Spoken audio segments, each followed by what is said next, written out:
अगर तुम्हें सिर्फ वही दिख रहा है जो आंखें दिखाती है तो समझ लो तुम अभी जिंदा नहीं हुए हो। जिंदगी का असली जन्म तब होता है जब इंसान अपने अंदर के अंधेरों से लड़ना शुरू करता है।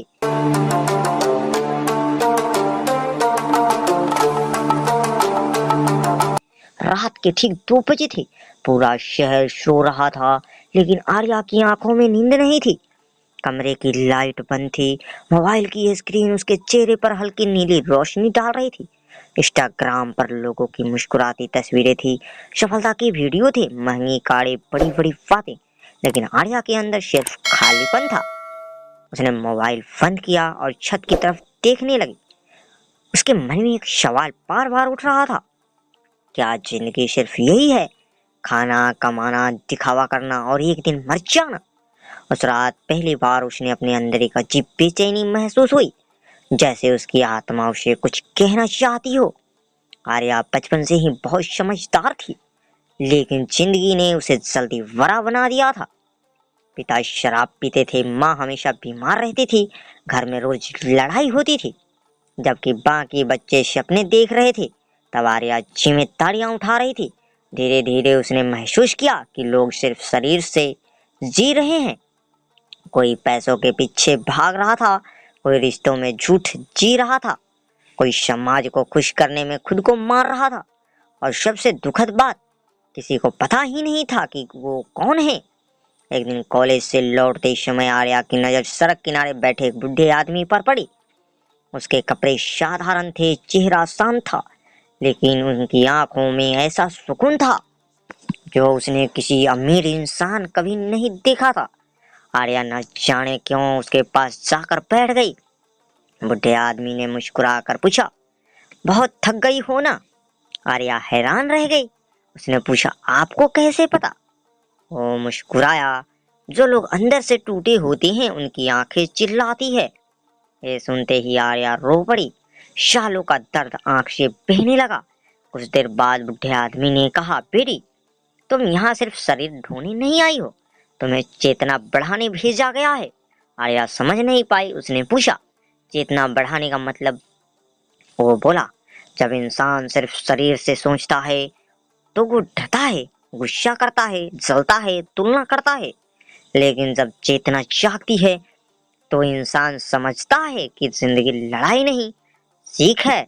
जिस दिन के बाद आर्या रोज उस बुढ़े आदमी से मिलने लगी, उसका नाम था विवेक पावा। वो कोई साधु नहीं थे, ना ही किसी आश्रम के गुरु, लेकिन उनकी बात सीधे दिल में उतरती थी। एक दिन उन्होंने आर्या से पूछा, अगर तुम्हारी सारी पहचान छीन ली जाए, नाम, पैसा, रिश्ते, चेहरा, तो तुम कौन हो? आर्या चुप हो गई। उसने कभी खुद से ये सवाल पूछा ही नहीं था। धीरे धीरे विवेक पावा ने उसे जिंदगी का असली सच्चाई समझानी शुरू की। उन्होंने कहा, सबसे बड़ा नशा शराब नहीं है, सबसे बड़ा नशा लोगों को मंजूरी है। सबसे बड़ी गरीबी पैसे की नहीं, समझ की होती है। और सबसे बड़ा अंधापन आंख का नहीं, अहंकार का होता है। आर्या बदलने लगी थी। वो कम बोलती थी, ज्यादा सुनती थी, सोशल मीडिया पर दिखावा कम कर दिया, लोगों को खुश करने के बजाय खुद को समझना शुरू किया। लेकिन जैसे जैसे उसकी चेतना बढ़ रही थी, वैसे वैसे दर्द भी बढ़ रहा था, क्योंकि अब उसे लोगों की सच्चाई दिखने लगी थी।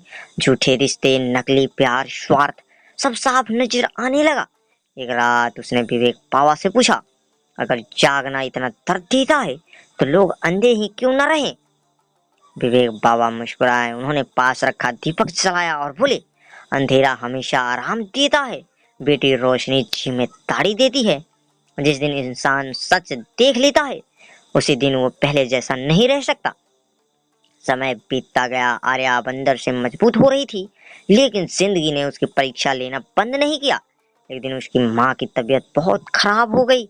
पैसे नहीं थे, रिश्तेदार ने मदद करने से मना कर दिया, दोस्त गायब हो गए। आर्या अस्पताल के बाहर बैठकर रो रही थी। उसे लगा, इतनी समझ, इतना ध्यान, इतना बदलाव, फिर भी दर्द खत्म क्यों नहीं होता? तब भी उसके विवेक पावा की याद याद आई। चेतना बढ़ाने की कीमत दर्द से चुकानी पड़ती है। उस रात आर्या ने पहली बार जिंदगी से भागना बंद किया। वो टूटी जरूर, लेकिन बिखरी नहीं। उसने नौकरी की, रात रात भर काम किया, माँ का इलाज कराया, थक जाती थी, लेकिन अब उसके अंदर शिकायत नहीं थी, क्योंकि उसने समझ आ चुका था, दर्द दुश्मन नहीं होता, दर्द इंसान को जगाने आता है।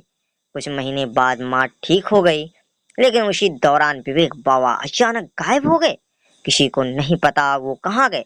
आर्या ने उन्हें बहुत ढूंढती रही। फिर एक दिन उसी जगह पर उसे एक कागज मिला। उस पर लिखा था, अगर तुम ये पढ़ रही हो तो समझ लो, अब तुम्हें मेरी जरूरत नहीं रही। याद रखना, लोग पूरी जिंदगी शरीर सजाने में लगा देते हैं, लेकिन आत्मा को भूखा रखते हैं। तुम यहाँ सिर्फ भीड़ बढ़ाने नहीं आई हो, तुम्हें जागना है, समझना है और दूसरों को भी जगाना है। अपनी चेतना बढ़ाने के लिए हर कीमत चुकाना, चाहे वो दर्द ही क्यों ना हो, क्योंकि सोया हुआ इंसान सिर्फ जिंदगी काटता है, लेकिन जगा हुआ इंसान जिंदगी बदल देता है। इस पत्र को पढ़कर आर्या की आंख में आंसू बहने लगे, लेकिन इस बार वो कमजोर नहीं थी। उसके अंदर एक नई आग जल चुकी थी। सालों बाद आर्या अब लोगों को मोटिवेशन नहीं देती थी, वो उन्हें सच बताती थी। वो कहती, अगर तुम सिर्फ पैसे कमाने आए हो तो एक दिन खाली मरोगे। अगर तुम सिर्फ लोगों को खुश करने आए हो तो खुद को खोलोगे। अगर तुम सिर्फ शरीर की जरूरतों में उलझे रहे तो कभी आत्मा की आवाज नहीं सुन पाओगे। एक सेमिनार में हजारों लोग बैठे थे। आर्या स्टेज पर खड़ी थी। उसने माइक उठाया और कहा, मैं तुम्हें सफलता नहीं सिखाने आई, मैं तुम्हें जगाने आई हूँ। पूरा हॉल शांत हो गया। वो आगे बोली, तुम्हारा सबसे बड़ा दुश्मन गरीबी नहीं है, तुम्हारी सोई हुई चेतना है। तुम इतने व्यस्त हो गए हो दुनिया को दिखाने में कि खुद को देखना भूल गए हो। तुम हर दिन शरीर को खाना देते हो, लेकिन आत्मा को क्या देते हो? लोग ध्यान से सुन रहे थे। कुछ की आंखों में आंसू थे, क्योंकि पहली बार किसी ने उनके अंदर की खालीपन को शब्द दिए थे। आर्या ने आखिरी बात कही, जिस दिन तुम अकेले बैठकर खुद से सोच बोल लोगे, उसी दिन तुम्हारी जिंदगी बदल जाएगी। और याद रखना, जिंदगी का उद्देश्य सिर्फ सांस लेना नहीं है, उद्देश्य है अपने अंदर की चेतना को इतना ऊंचा उठा देना कि तुम्हारी मौजूदगी से अंधेरे में भी रोशनी फैलने लगे। तालियों की आवाज से पूरा हॉल गूंज उठी, लेकिन आर्या मुस्कुरा रही थी, क्योंकि उसे पता था उसने सिर्फ लोगों को मोटिवेट नहीं किया, उसने कुछ आत्माओं को जगा दिया था। दर्द से मत भागो, वही तुम्हें मजबूत बनाता है। दुनिया तुम्हें शरीर समझेगी, लेकिन तुम्हें आत्मा बनाना है। चेतना बढ़ाना आसान नहीं, लेकिन यही असली जीवन है। जो खुद को समझ लेता है उसे दुनिया हरा नहीं सकती। इंसान का सबसे बड़ा विकास बाहर नहीं, अंदर होता है। सोए हुए लोग फिर बनाते हैं, जागे हुए लोग इतिहास। दोस्तों, कैसी लगी ये आर्या जी की कहानी आप सभी को हमें कमेंट में जरूर बताएं, और दोस्तों के साथ ज्यादा से ज्यादा शेयर जरूर करें, और हमारे चैनल को सब्सक्राइब जरूर कर लें, ताकि ऐसे ही मजेदार कहानियां आप सभी से मिस ना हो। तो चलिए मिलते हैं किसी अन्य कहानी में। जय हिंद, जय भारत।